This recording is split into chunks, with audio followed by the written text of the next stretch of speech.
Hello friends, it is very important that I drop this video. So many people, because of their loyalty to these so-called men of God. I understand.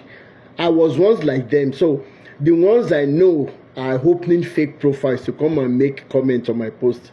I just block off. The ones I could respond to, I try as much as possible. But when so many of you are saying that I am abusing them, that is why you don't like me.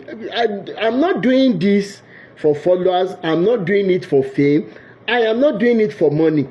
I am doing it all the way for the liberation of so many people. For them to come and enjoy the freedom I am enjoying in God Almighty and so many other people that are liberated. So I don't care. Okay? That is number one.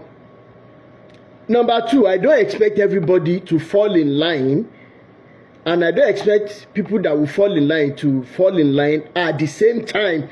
But for a balance, for you people to know that I am not out against one particular person, but against the things they are doing that are wrong, that you and I know, irrespective of how much respect you have for them. I have once had that kind of respect in time past, that I had to punch somebody in the face for mentioning Baba Adeboye's name in a way and manner that I didn't like. That was my 200 level in the University of Ibadan. So that is by the way. Now, I said something in the video that is going really viral.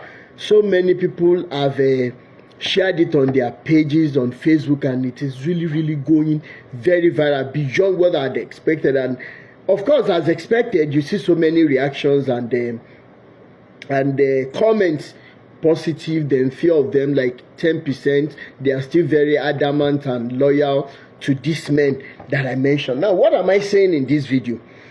I remember saying in that video that I was going to talk about my personal experience with Pastor Mfor Eskor, who was the pastor at the City of David back then in 2021, 2022. So I was always, myself and my cousin were members then, and we would always have to travel from Serikiaro, Ikeja, all the way to VI every Sunday. And my senior cousin would be wondering, what are you people looking for? But there was one particular Sunday. We got to church. They had done all the normal Bible study or Bible reading, the whatever. The choir, I don't know about now, but the choir back then, I think they were one of the best in Nigeria, and they just came back from the UK then. That was how rich City of David parish was, and I think till now they are still. So they came back, and remember that was when they brought this song, hey, I got my mind made up and I won't turn back, cause I wanna see my Jesus someday. It was a very lovely song. As we were dancing, we were thinking about life after, you know. Goodbye world, stay no longer with you. Goodbye pleasures of sins, stay no longer with you. I made up my mind to go God's way. You know the rest of the song. But what happened after that ministration? Pastor Mfor Eskor was supposed to come and minister as usual, normal Sunday preaching and sermon. Then the facial expression that day was kind of battling and worrying. I saw it from far off. So he asked all of us to stand up. And when we stood up, he stylishly and jokingly asked us to size up the worth of our neighbors, front, back, left, and right. And as at 2001, 2002, you will not believe that we had members whose dress up would be around 10 million.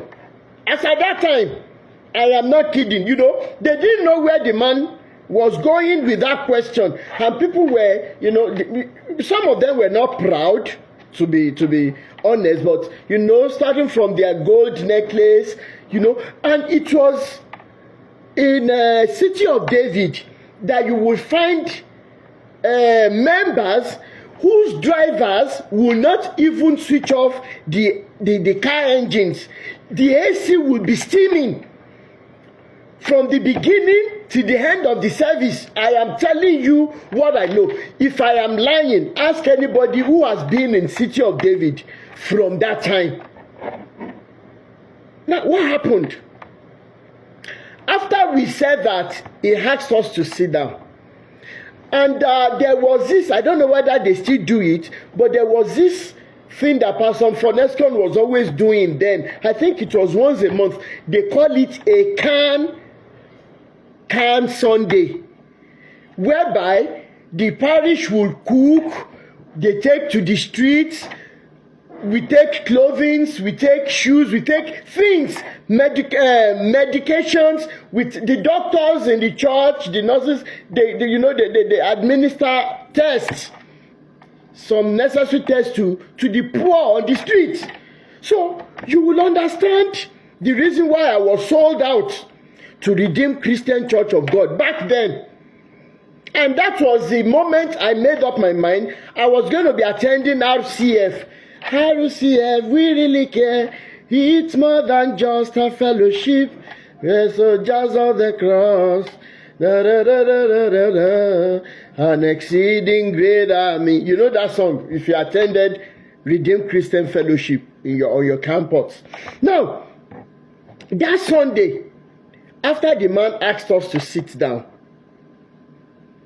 he narrated what happened the Tuesday or the Wednesday before that Sunday, and said that people, of course, we were supposed to be sending in our donations to the church, food items, money, clothing, shoes, everything. So Pastor Mfor Eskor said there was a truck that came into the church when he was in the church premises.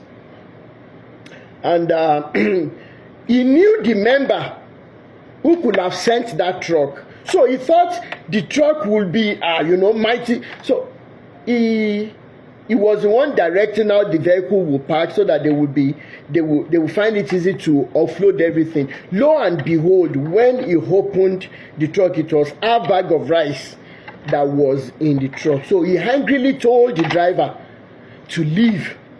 Now, where am I going with this story?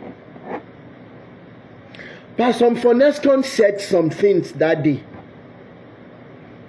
Said, what is the essence of our being together as Christians? That we, despite all the resources that we have, that we cannot feed the poor, that we have to start cajoling us to feed the poor. And that if our gathering was only about show off, then it was not worth being together at all. And you will not believe it. This man, the voice was shaking while he was holding the microphone. It was as if the man knew after some years he would be gone. He was weeping that day. Actually, for some of you who will still be members, you will remember this Sunday that I'm talking about. That was the end of the service that day. We ended the service. So many people wept and everything. Now, where am I going with this story? If this is what churches have been doing, do you think people like myself will stand up and be talking? If the church has been about justice, do you think we would be speaking? If we do not have pastors, GOs, and bishops that will be going around with politicians, but they will never speak when these politicians are maltreating us. Look at the bloodshed and everything. People like us will not be talking. And for what it's worth, I am not talking because I am directly affected. I am talking because I love and humanity. That is the purpose for my living. And I appreciate Pastor Mfor Eskor for what he did before he departed this sinful world. I will always remember you because you taught me this, and I will never forget that legacy that you left behind. Thank you again, Pastor Mfor Eskor. My name remains Rotimi Daniels. Bye.